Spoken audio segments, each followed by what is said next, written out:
Thank you for great introduction, and good morning and good afternoon and good evening for me as well. And thank you very much for spending this hour with me. And honestly, every time I feel amazed when I see you online. I feel special. I feel, wow, how many people come to just listen and see something, willing to learn something about land which is located overseas, so far from you now, but at the same time so close, because we all have our roots there, because we all come from that land. So our talk today is dedicated to Galicia. And we will also touch this subject in September when we speak about particular shtetls, because I'm sure some of the towns that you mentioned will definitely be from Galicia. And I have to say in the very beginning that our talk today will be concentrated specifically on those hundreds of years that Jews had been living in Galicia, specifically in Lviv and also in Brody. And we will not cover much of the 20th century and much of Holocaust, simply because the Jewish life in this part of the world requires its separate talk. It's so rich and so interesting. And then the Holocaust in this area is very complex, and it lasted long, and there was different stages and different events, and it definitely requires a special respect and special talk. So today we will look at different aspects of Jewish life in Galicia, in two places, big city Lviv and small town Brody. We are in the very west of Ukraine. Lviv here is located very close to the western border of Ukraine, to the border with Poland. Travelers from all over the world love coming and visiting Lviv because, see, this town has been developed throughout centuries, and it was very much rebuilt in the 19th century, and at the same time it preserved its kind of a medieval look. So there are multicolored buildings, there are beautiful cathedrals and nice streets and old squares. It has its unique atmosphere, very much about nice food, some combination of Polish, Ukrainian, Jewish and Austrian food. So you get there a strudel and a nice cup of coffee and good hot chocolate. It's the city which was developed from the very beginning as multilingual, multicultural, the city which changed hands many times in its history and still preserved its own unique charm, the charm which was not destroyed even in the Soviet times, when Lviv was part of Soviet Ukraine. And Soviet government did not pay much respect to the historical monuments, especially those that did not have connection to the Russian culture. Still, even the Soviet government did not destroy the atmosphere and the charm and the beauty of Lvov. And the travelers from all over come here. Today, the city is full of refugees because for many Jews and Ukrainians running to the west from Ukraine, Lvov becomes the major point that they go through, leaving the country, going to the Western Europe. This is the famous opera house of Lvov. It will play a specific role in our story today. And walking around Lviv, you find this interesting architecture dating back to the different times that you come to the courtyard of the building, and you out of a sudden find yourself where? In Italy? Look at this. This can be a courtyard somewhere in Venice, or you turn the corner and find yourself in front of the Italian style fountain. There is such an incredible mix of influences, incredible mix of different cultures represented here. And wherever you go in Lviv, you find lions, and there is good reason for that. See, the city originally was first built as a fortress in the middle of the 13th century. Those days, this land belonged to the Russian prince. His name was Daniil, and he had a son whose name in Russian was Lev. And Lev is Russian word for lion. So Prince Daniil, he named his fortress after his son. So it's literally, it's the city of lion, not lion as an animal, but lion as a name of the man. So hence the name of it, Lvov. And Lvov changed the way you pronounce the name many times. I will try to use the name which connects to the particular time. So those days it was part of so-called Principality of Halich, Galicia. So both names date back to that period, Galicia and Lvov, to the middle of the 13th century. As soon as the city was built, there was already a Jewish quarter in Lvov. So we can say that Jews in this area are indigenous people, natives. The time when the city was built, Jews came and settled here. And in the history of Lvov, Jews presented in the city all the time. There was no a specific period in history when there were no Jews in Lvov. Looking at the timeline of Galicia, you see from the mid-13th century, for about 100 years, it belonged to Russia, but then this land was conquered by Poland. So Lvov changed the name, it became Lwów in Polish, and so most of its history, it belonged to Poland and then Polish-Lithuanian Commonwealth. It's located, see, this is Galicia, it borders Russian Empire on the east, a little bit of Germany and Austria on the west. Then, in the late 18th century, as a result of the first partition of Poland, Austria received, or you can say occupied, Galicia. So out of a sudden, the citizens, the inhabitants of Lvov, they became the subjects to the Austrian crown, to the Austrian emperor. The most dramatic times in the history of Lviv started in 1914. During the First World War, this territory of Galicia was constantly a battlefield. There were battles between all those armies of the great empires. The city was conquered by Russian army, then Austrians came back. Then for a very short period of time, there was Ukrainian National Republic. And then in 1919, in the summer of 1919, as a result of the peace treaty, there was a peace treaty signed in Versailles, Poland as an independent state was reestablished. And so Poland took Galicia back. Then it's Second World War, then it's Soviet Ukraine, and then it's independent Ukraine. So there were lots of changes over 1 century.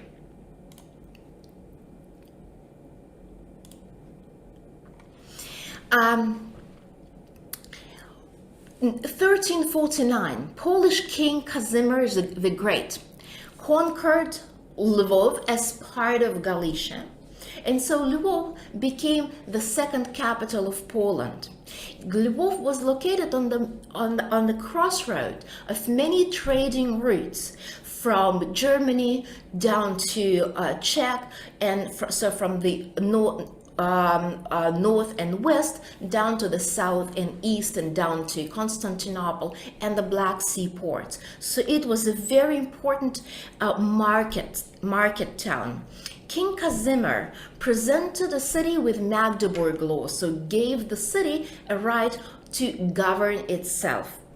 It's quite interesting that the charter of King Casimir addressed not only Catholics, which was usual, but it also mentioned other groups of the city's population. And that's from that charter we see that they were Armenians, Jews, Russians, Tatars, and other groups of whatever nature or state they be. So they receive the right to have their own court and to participate in governing the city. In the 14th century, when we look at the map of Lvov, we already see that there are 2 Jewish communities. And I have to tell you that these 2 Jewish communities, although both were Ashkenazi Jews, there were no religious difference between them. There was no any specific difference between them, but they did not have good relations. They had ongoing conflict. And even the marriages between these two communities, they were not prohibited, but people did not marry. They preferred to stay kind of isolated from each other. It was the community called Holy Congregation outside of the city walls, located in so-called Krakow suburb. Krakow, because there is the road going to Krakow from here. This community had more freedom choosing what kind of jobs the Jews wanted to do, what kind of business they wanted to run, but they did not have protection that the city walls gave to people. So it was poorer community. And then there was a holy congregation within the city walls. It occupied a small quarter in the town of Lvov, but within the walls and very close to the market square.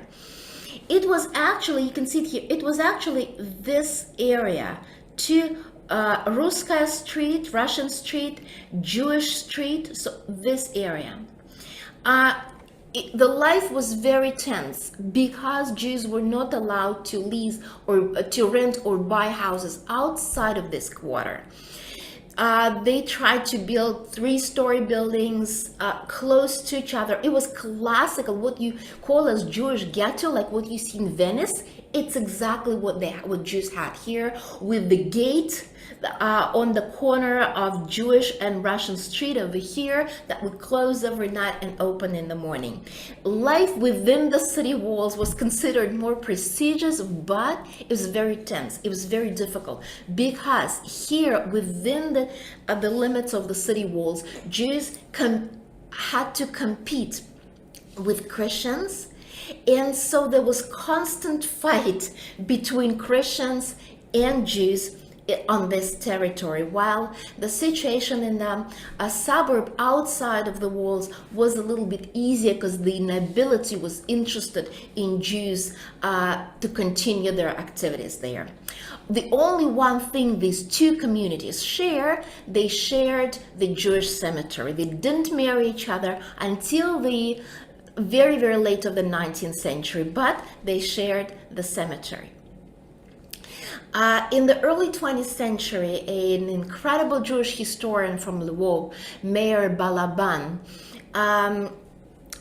during some of the restoration works in one of the buildings, found these wooden piles. These are wooden piles of the synagogue, which is considered to be the first wooden synagogue ever built in Lvov, and on the wooden piles there is a date of construction 1320. It's the only and absolutely unique evidence that miraculously survived and can tell us something about that synagogue.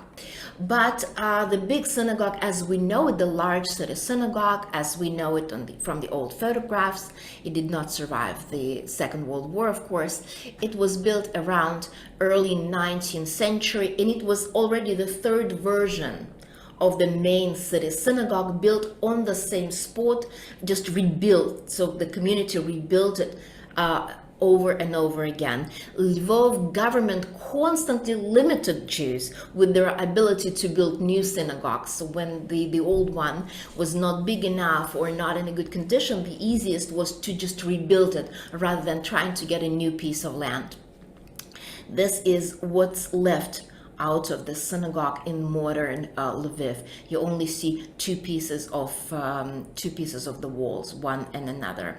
If you come to this courtyard, that's what you see. That's a piece of wall of that great Lviv synagogue, and this is exactly the place where the rest of the building was located. If we turn back to this restaurant, we'll see the ruins of another synagogue, the most famous synagogue of Lvov, Golden Rose, the Gildene Rose synagogue. This is plastic panorama of old Lviv. It was a Polish architect and art historian, Janusz Witwicki. He started his work in 1920s and finished it after the war. He created, based on historical documents, he created a plastic model of 18th century old Lviv. So this is exactly the Jewish quarter here, and this is the most famous synagogue of Galicia, the Gildene Rose. The story of the synagogue is pretty amazing. See, it's tiny, it's little, it's just it's square building, 2 windows each side. The story is that the government of Lviv offered Jewish community a piece of land where the brothel was located. So this is the way you humiliate somebody. Nobody wants this land, so you can get it. And so it was the family of Nachmanovich, the leaders of the community, who purchased the land, and so it was their private property and built the synagogue. And there were lots of conflicts around that. At some point, in the early 17th century, out of a sudden, the Catholic Church claimed this land. And they went to the courts. So finally they claimed that this land belonged to them. The synagogue was closed. They brought a cross into it. They started the service. So there is a legend saying that there was a lady, Rosa Nachmanovich, and so she brought her jewelry. She took her jewelry and she went to the Archbishop of Lviv. And then he took the jewelry. He was happy with that, but he also said that, okay, he agreed to receive the synagogue back to Jews, but only if Rosa Nachmanovich stays with him overnight. She agreed, but asked him that she wanted to see the synagogue returned. And so he ordered, and then from his house she saw the lights back in the synagogue, and she saw happy Jews going back to their beloved shul. She stayed with the Archbishop, and the next morning she died. There was on the cemetery of on the Jewish cemetery of Lviv, before it was destroyed, there was her matzeva, her grave, her tomb, and it was written there that she was a real lamp of God, the queen of all the daughters of Zion, who had no equal in beauty and intelligence. Kings and princes bowed their knees before her, and the synagogue was named the Gildene Rose after her. The synagogue has another name. See, the synagogue was, even though it's tiny, it was designed by the Italian architects. It had beautiful proportions, and although tiny but elegant. This is the ladies section over here, and the separate entrance for ladies. At some point in the mid 17th century, there was a very well-known Rabbi David ben Shmuel Halevi, who came to prayer in the synagogue, and he wrote a book, Torei Zahav, and also created a song, Shir Geulah, a special song of restitution to be sung on Shabbat, on the Shabbat following Purim, to remember the story of the synagogue being returned to Jews. So the synagogue was also named after him as Torei Zahav, but most people know it as the Gildene Rose.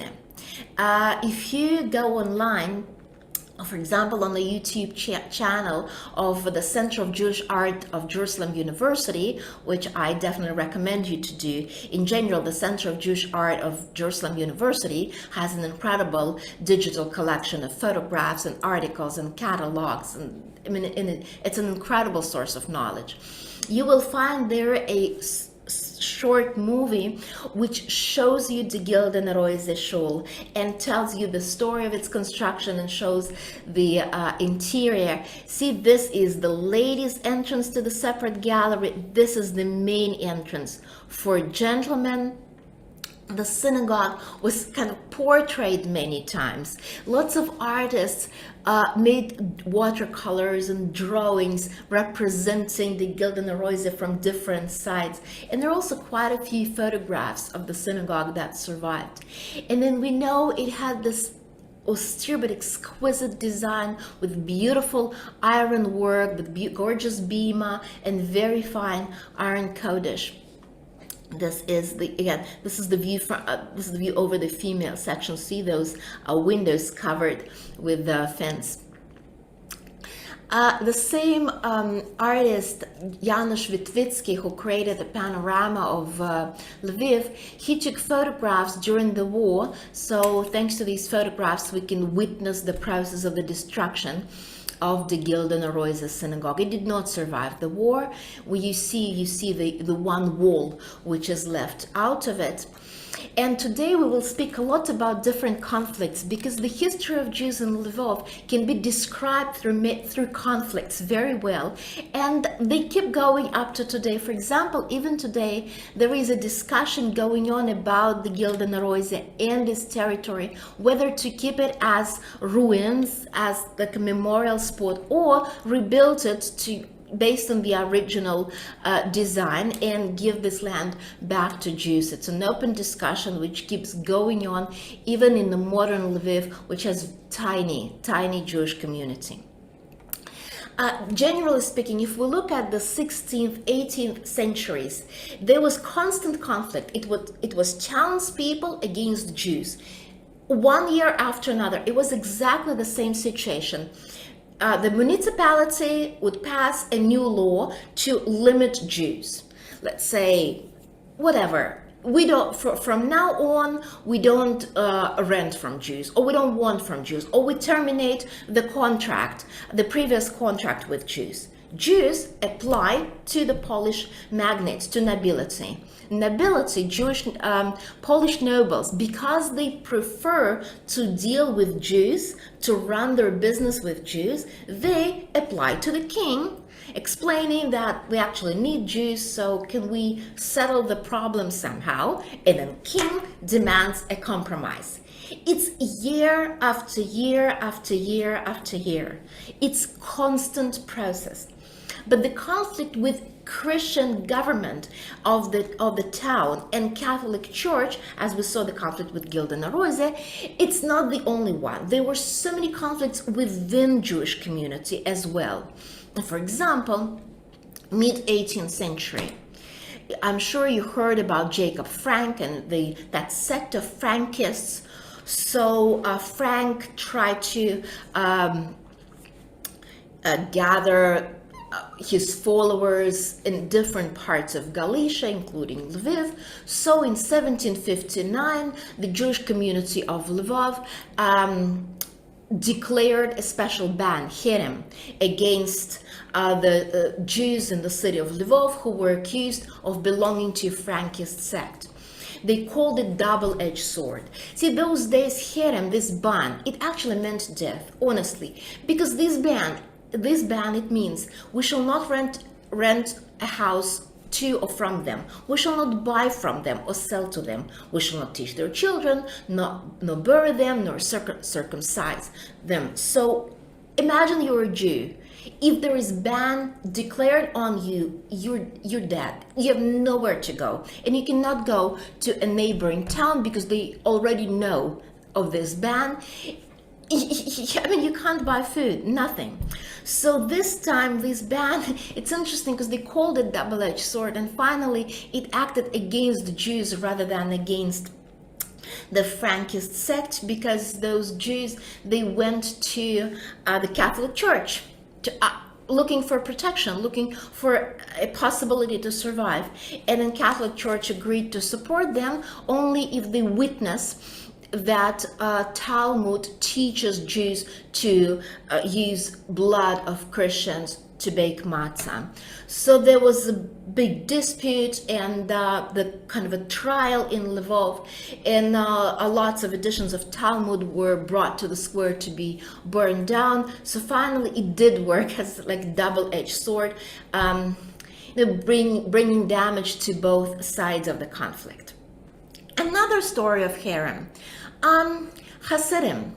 See, Hasidic movement was born in Galicia, in that land, but Lviv Jewish community did not want it in Lviv.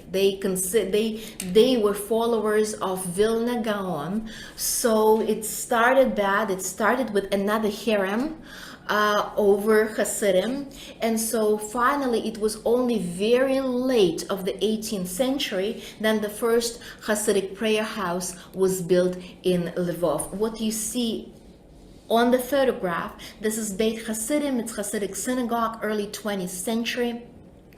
Also did not survive the war. We only have the photographs of it.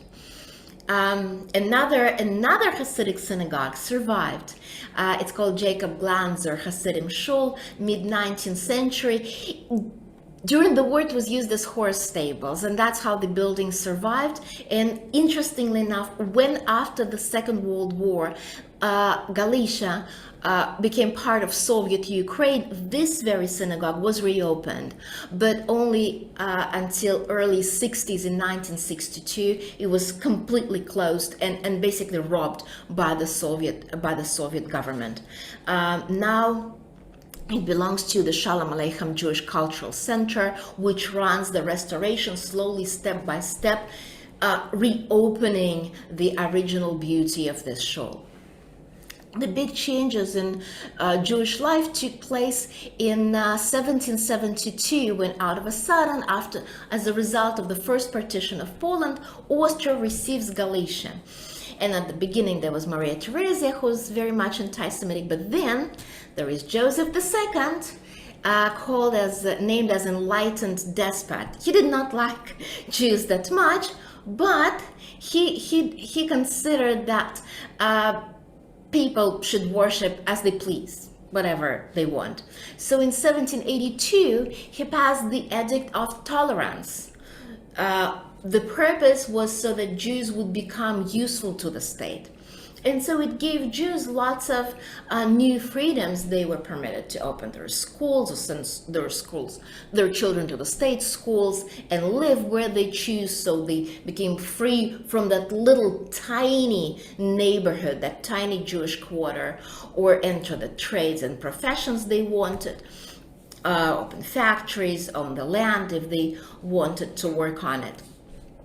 But at the same time, Jews had to adopt first and family names selected from a list of German language names. And there's a story how wealthy Jews were able to buy nice names, and poor Jews had to accept whatever they were given.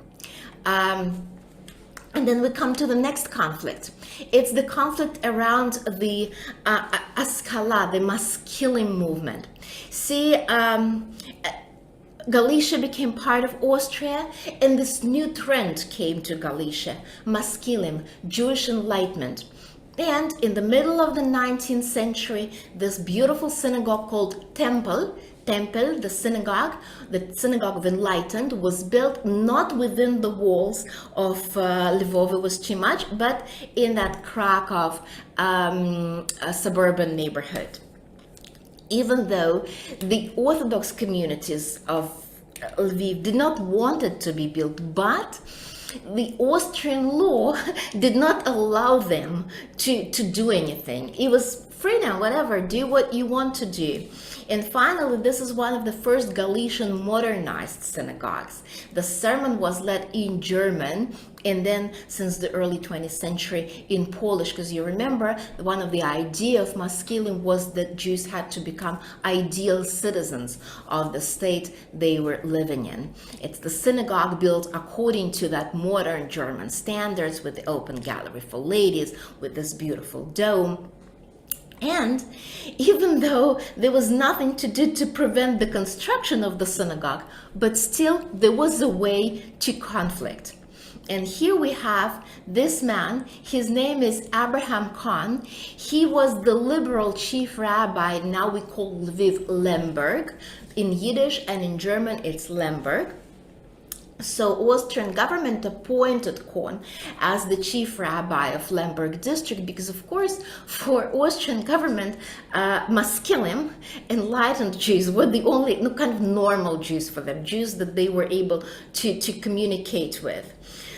Kohn was very active. He established a new Jewish school with teaching in German and with lots of secular subjects being taught in addition to Jewish ones. He also advocated for the abolition of special taxes, especially the tax on kosher meat and Shabbat.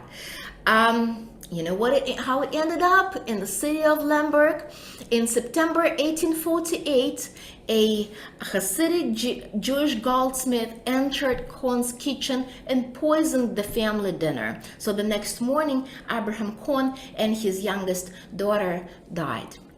Another sample of a conflict in Lviv. This is the spot, this is the memorial spot where the synagogue was located. This synagogue did not survive the war as well.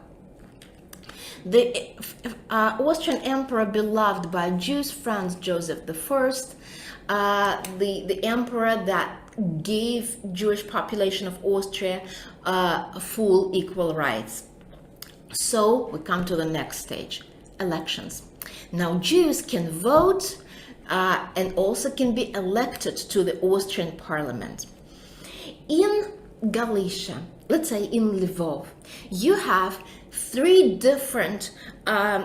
major groups of people, three major ethnic groups. You have Jews, you have Poles, and you have Ukrainians. And they have very different interests, especially from the mid-19th century, when all different national groups started that spring of nationality, started understanding their national interests and their national priorities. So this is the photograph not from Lvov, but from the town Bukshash, very close to Lvov. This is a Jewish political rally. Now Jews participate in elections and they run against Polish candidate, and what they see that the government of a particular city does everything possible so that Polish candidate wins, and they protest against it. This is the protest against the election of Dr. Vladislav Dolemba, because Jews consider his election to be illegal and to be against the law. So it says here that we protest against the election and we appeal to civilized Europe. In this political process, very often Jews went together with Ukrainians, feeling that both were national minorities, so they could have had common interests, the interest to protect them.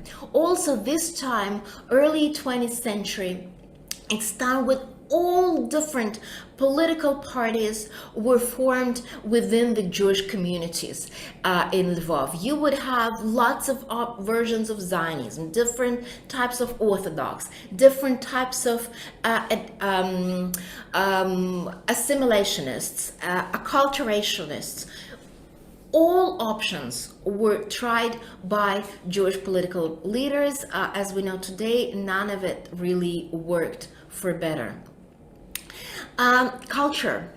Lviv is the home to the first permanent Yiddish theater in Europe. The Yiddish theater in Lviv first performed in a kind of courtyard of a restaurant, and then they had this gorgeous building, Coliseum. Shalom Aleichem visited it and watched the performance, and the legend says that it gave him inspiration for his story, Wandering Stars. This theater played, in general, theater in Lviv played a very special role in the Jewish history. Aside of that Coliseum, there is also Opera House. Opera House, which is famous, which hosts lots of festivals today. The building is impressive, and the acoustics is beautiful. They have this gorgeous audience. I'm sure you heard of something called as a tango of death. And maybe you've seen this photograph, or maybe of the Jewish musicians, Jews playing music, and Germans standing nearby. Or maybe you saw this photograph. Tango of Death, the Jewish orchestra in Yanovska concentration camp, that camp near Lemberg, near Lviv. In the center, you see Jacob Mund, the violinist, the composer, the conductor, and the musical director of Lviv Opera House. None of these musicians survived the Yanovska camp. They were all murdered there. There is a great book telling the story called A Tango of Death. And another part and another connection between the theater and Jewish life in Lviv. Very close to this theater, there was an entrance to the sewerage system of Lvov. And there is a story, and there are two books and a new movie. It's a story of Jews who survived the Holocaust underground in the sewers of Lviv. You may find these books to read, and you can also find this movie. I believe it's even available on Google. If you Google it, you will be able to watch it online. It's a great movie, I think, telling a great story of a very small group of Jews who survived the Holocaust underground of the city of Lviv. Lviv at the turn of the centuries, it's a great contrast. The very central part of it was well developed. See, Galicia, it's true that Galicia was the poorest part of Austrian Empire, and Vienna did not pay much attention to develop this piece of land. Still, the city, having the market step by step, got better streets, wider streets, and nice parks, and more businesses. And the tram line, and of course the Jews coming here from the small shtetls were absolutely thrilled seeing the trams, seeing public parks and those beautiful squares. But at the same time, while there was tiny kind of layers of well-to-do Jews, there was a layer of this Jewish intelligentsia and also the groups of wealthy Jews. Majority of Jews of Lviv lived in poverty. It was very poor life. But if we speak about that little tiny layer of Jewish lawyers and scholars and writers and artists, then a very specific piece of life in Lviv, it was cafeteria, it was coffee shop. See, this is the interior of a cafe of those days. The most famous cafe was called Shtuka. Shtuka, it was a cafe in Lviv where writers, specifically writers, like to come together and discuss, news and everything. As the Jewish newspaper explained in 1934, today's cafes in Lviv are more like social institutions, neutral places where people meet people. And this is the old photograph of Shtuka Cafe, and now it's located in a different place. It was reopened recently to recreate the atmosphere of those days. And see, these signs that you see on the building, quite a few places in the center of Lviv, they have these signs. Some places, they are historical, so the walls were just cleaned up, so we see the historical inscriptions on the walls. It would be in Polish and in Yiddish, of course. But again, the majority of Jews lived in poverty, were very poor, lived in a very tense conditions in the tiny little rooms, where in one apartment there were many families living together and had to survive on the minimum wage. Life was difficult. Lviv did not play, see, in the 19th century, Lviv did not play important role in trading, in business. It lost its position. And the more economical problems there were, the more tense there was in the relations between three major ethnic groups. So all these photographs, they clearly show us poor life, poor life. This is the photograph from the that community outside of the walls. It's the synagogue, the main synagogue of that outside of the walls community, and the small market here. And you clearly do not see any, wealthy or well-to-do person here. The synagogue, it was called Great Suburban Synagogue, originally was built in the 17th century, but again, rebuilt, and rebuilt several times. See the kids in front of it, some of them are barefoot. It was beautiful synagogue, beautiful, but it was like a treasure of what the community had. Also, none of it survived the Second World War, and again, thanks to the Vitovsky, the artist, you can see the destruction, the photographs, the process of destruction of the synagogue. There were lots of small markets. There were lots of specific small markets.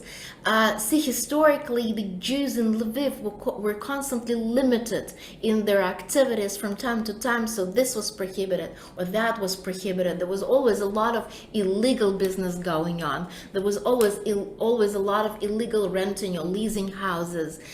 Some markets. There was, for example, a market called Black Market, not because it was illegal. It was because everybody there was wearing black, and it was the market to buy and sell foreign currency.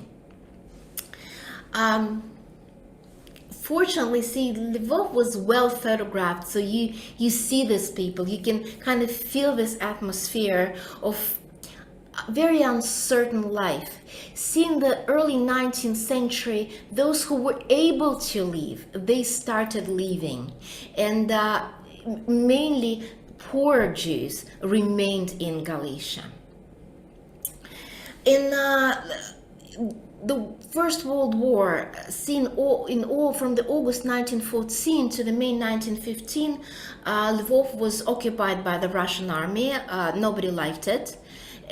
Nobody really was happy seeing Cossacks in the city, and Jews specifically. So Jews were happy when in 1915 Austrians were back.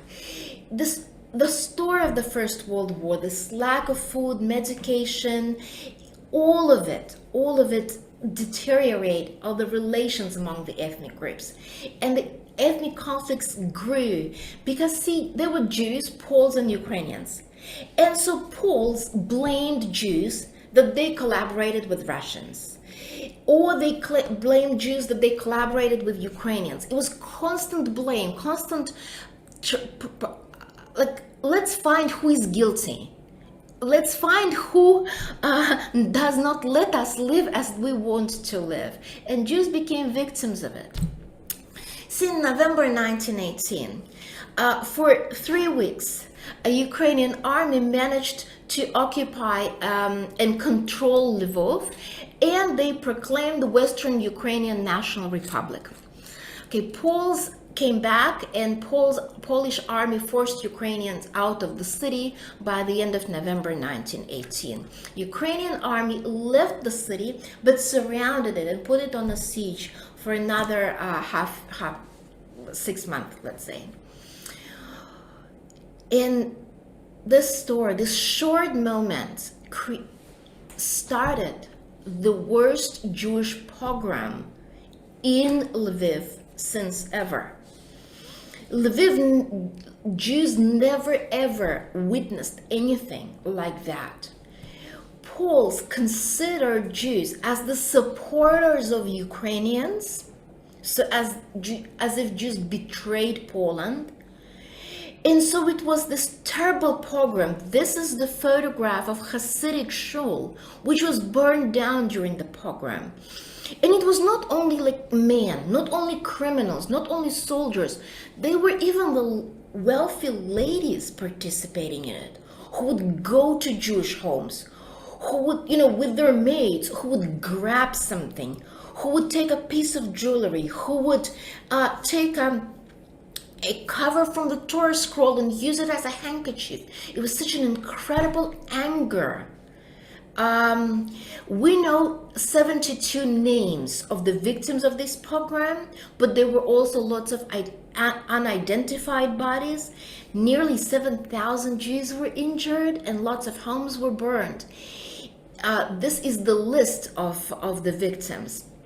It was published in Vienna on the front page of the Jewish newspaper. This is the burned synagogue. This is a Jewish family, the children that lost parents, and now they need to find a refuge in the basement of the house. It created such a scandal that in the summer of 1919, when Versailles Treaty was adopted, it was American President Woodrow Wilson who insisted that Poland had to include a special article that committed Poland to adopt a special treaty to protect the right of minorities. It was a giant scandal. There was an article in New York Times saying that there were 1,100 Jews murdered in Lemberg pogroms.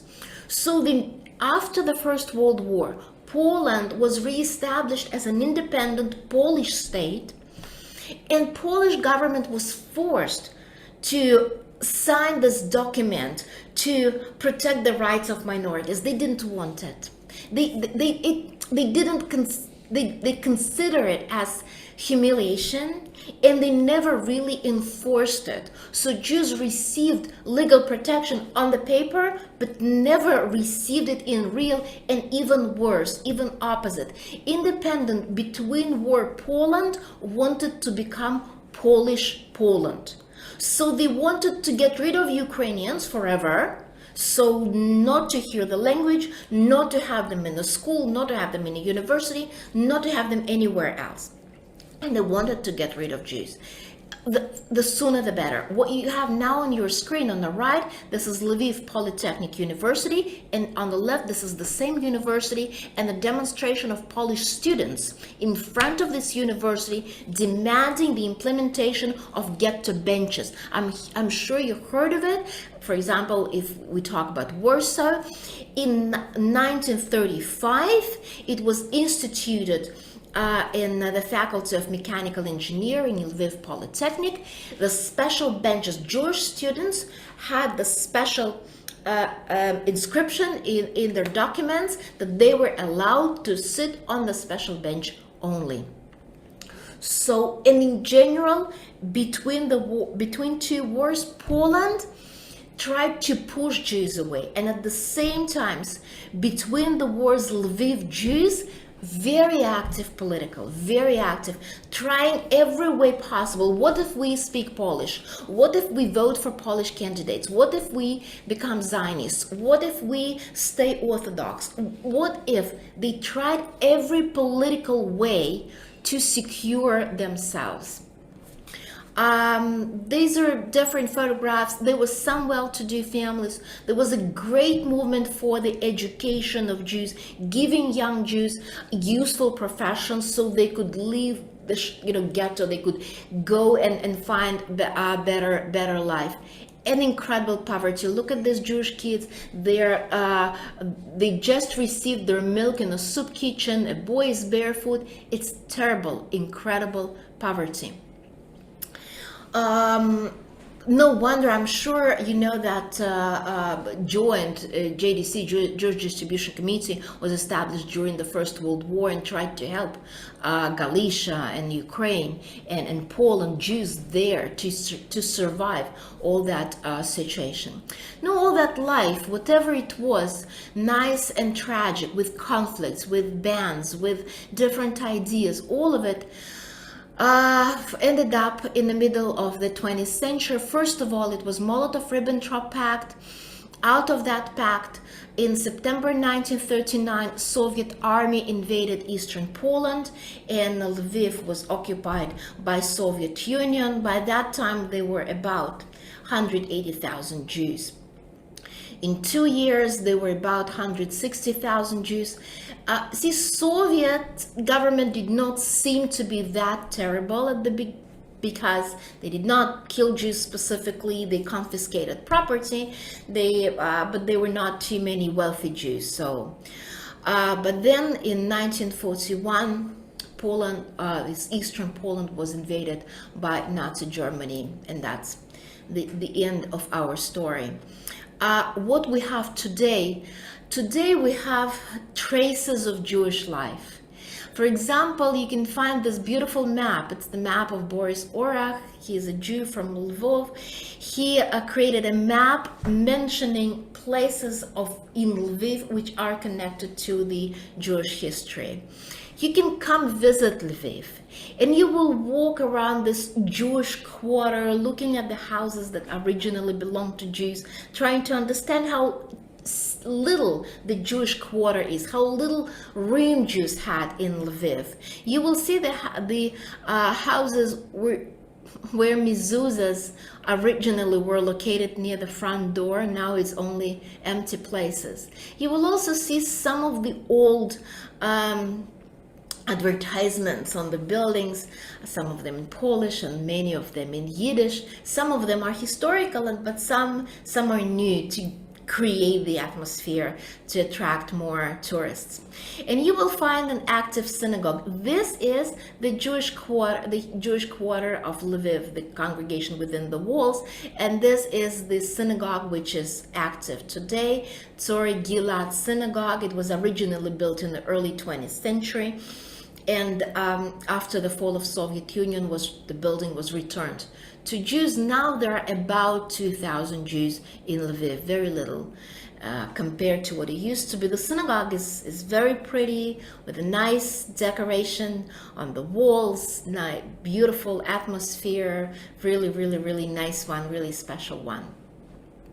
And you can also find this Jacob Glanzer shawl, and if you're lucky, you may talk to this gorgeous man, Sasha Nazar, who is running the restoration of Jacob Glanzer shawl, hoping to find more and more evidences of Jewish life here. And of course, there is a memorial on the spot of Jewish ghetto in Lviv.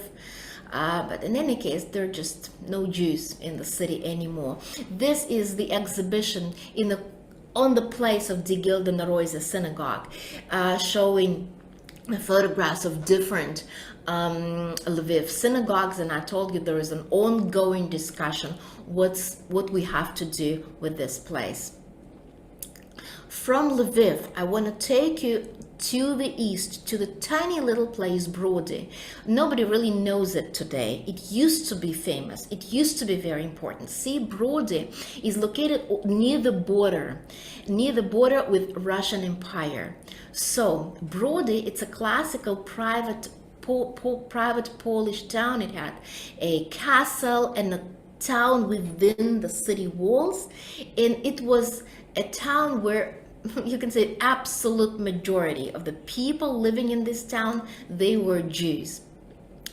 Brody was first mentioned already in the 11th century, and since 15th century it's the private Polish town. So there was Jewish street, there is Jewish it's all Jewish. You see market, every house around the market belonged to Jews. Brody was lucky with its landlord. It belonged to Jacob Sobieski, who in 1699 let Jews reside everywhere in Brody and occupy any jobs and run any professions they want and run any businesses they wanted. So even Jews from Lviv, which was much bigger, they came to Brody because here they could find better life, they could have better life. So Brody Jews were permitted to vote for the city officers. They participated in tax policy and so on. So out of a sudden, from the small community of 400 Jews in the middle of the 18th century, there were already 7,600 Jews in Brody. And Jews in Brody, they were kind of unique ones. Not only they built this gorgeous synagogue, inviting the two Italian architects to design it. Not only the Brody Jews were represented in so-called Council of the Four Lands, it was the Jewish Council governing all Jews of Poland. Not only Brody rabbis were the heads of this Council of Four Lands, but it was also the community of very well-educated Jews. It was the community of Orthodox Jews, but Jews who paid attention to the education. None of the interior of the synagogue, of course, survived. The synagogue today is ruined.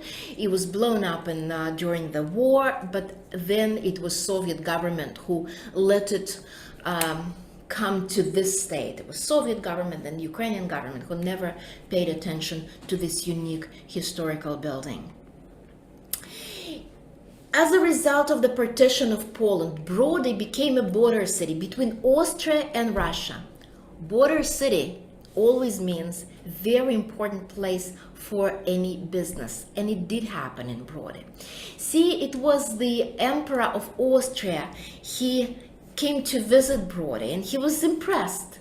As many Austrian officials, they saw here not only traditional, Hasidic or Orthodox Jews, but they saw here also Jews with secular education, Jewish physicians, Jewish merchants, Jews who were familiar with Latin and German languages and culture, who had economic ties with different countries. So in 1779, Brody was given a status of a free trading city.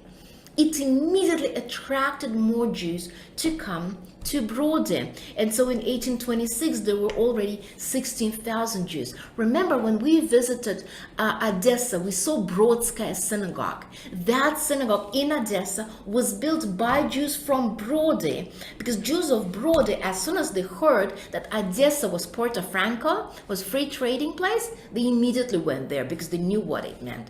They knew it meant making money. The community developed fast with the different schools and hospitals. In Brody, they managed to open the German-style school. See, Brody Jews, they wanted to be advanced. They wanted to be more educated than the Jews of the neighboring towns. So they had nicer buildings and they attracted more and more business in the city. Jews in Brody became the European leaders in selling fur. Brody, 19th century, it's the world center, European center of fur trading. The Brody Jews had their special house in Lublin that represented them, and also had a synagogue in Lublin. Jews in Brody used to operate giant trading, fur, silk, different fabric. Twice a year there was a horse fair, and so on and so forth. Next to that old synagogue in the 19th century, the early 19th century, they built the new one, and another one, and another one. Even though the founder of Hasidism, Rabbi Baal Shem Tov, lived in Brody for a while and got married there, they did not want to have Hasidim in Brody. They protested against that and never wanted it. Brody, it's the town of Orthodox Judaism and the town of Maskilim. The Maskilim movement here was so strong that it was the Herem, another ban, was proclaimed against Brody in the early 19th century by the Jewish community of Lviv, because they considered Brody Jews to be too modern. Here in Brody, the Hebrew magazine called Hehalutz was published in the second half of the 19th century. It was very strict in attacking, it was most radical, attacking the rabbinical authorities, even the Talmud. It was the city with very active cultural and intellectual Jewish life. It's also the birthplace of what's called the Brother Singers, the Yiddish folk troops that started performing in taverns and inns in Eastern Europe outside of Purim and weddings. There are several famous musicians of Brother Singers. The most interesting one would be this lady, Pepi Littman. She usually performed dressed as young Hasid, and she was an absolute star, bringing the unique atmosphere to the show. If you Google her name, you will find the records of her singing available. If you are interested in Yiddish and klezmer style music, you may like her singing. Unfortunately, all this beautiful story ended up in 1879 when Brody lost the free trading city status due to some economical reasons. So the business stopped, and it brought to the stage new words: immigration and impoverishment. The Brody was becoming poorer and poorer day by day, and wealthy Jews started leaving Brody. Whoever had $20 left Brody because there was nothing else to do. And another terrible story took place 1881, after the first wave of pogroms in Russia. Russian Jews started running to the west, and while there were 15,000 Jews in Brody, out of a sudden this town received 20,000 Jewish refugees that needed to be taken care of, that needed food and bath and everything. So Brody had to form a special committee to make decisions what we're going to do with these Jews, and they had to check who was kind of good enough to immigrate to America, who needed support, who had to go back to Russia. It's devastating. It's devastating for the city, which is already quite poor. Brody suffered during the First World War when Russian army took over it, and there were Cossacks coming into the town, and that's exactly when Joint American Jewish Distribution Committee started providing financial help. If you ever heard of it, I mean, of what they did, what Joint did during that war, over $1.5 million were sent specifically to Galicia, because Galicia needed help firsthand, because poverty plus war plus pogroms creates incredible poverty, and so many kids became orphans. It was just, the money was needed just to help Jews survive. So looking at this group portrait of a Jewish family from Brody, you can tell that this is not a wealthy family. I mean, they're doing okay, but it's a family that survives at the edge. Brody today, you come to Brody, and there are no Jews. There's not a single Jew in Brody anymore. The buildings are still there. This is Golden Street, Gold Gas, Zlota Street. Originally all Jewish. The same buildings. Nothing changed. It's just no Jews anymore. The only thing that survived in Brody, and if you ever visit Galicia, I would say please come and visit Brody. Make sure the best is if you have some good specialist in Jewish art with you, because in Brody there is unique treasure. There is Jewish cemetery. It's the Jewish cemetery, which was not the oldest. It was established already in the early 19th century after a cholera epidemic, so it's outside of the city. Altogether, there are about 12,000 Jews buried here, and altogether over 5,000 intact tombstones. There's no Jewish cemetery in Lviv. It did not survive, but here it survived. And these matzeva, these tombstones, they are of unique, exquisite, incredible beauty. It's the treasure which still exists. So if you're ever in Galicia, if you ever visit Lvov, which I hope you do someday, make sure you find a moment and come visit Brody to look at these gorgeous pieces of Jewish art, full of incredibly interesting elements, with griffons and crowns and birds and trees and fruit. So many interesting symbols, so many beautiful inscriptions. That's a unique treasure that still exists in Brody. This was what I wanted to tell you today. I think I wanted to show you one book, but I'll write to Arya, because there is a recent book. It was I wanted to include it into presentation, but I somehow lost that slide somewhere. It's a recent book. It was recently published in 2016, and it's a book telling the story of two lawyers from Brody. One who implemented the definition of the crime against humanity, and another one who created the definition of genocide.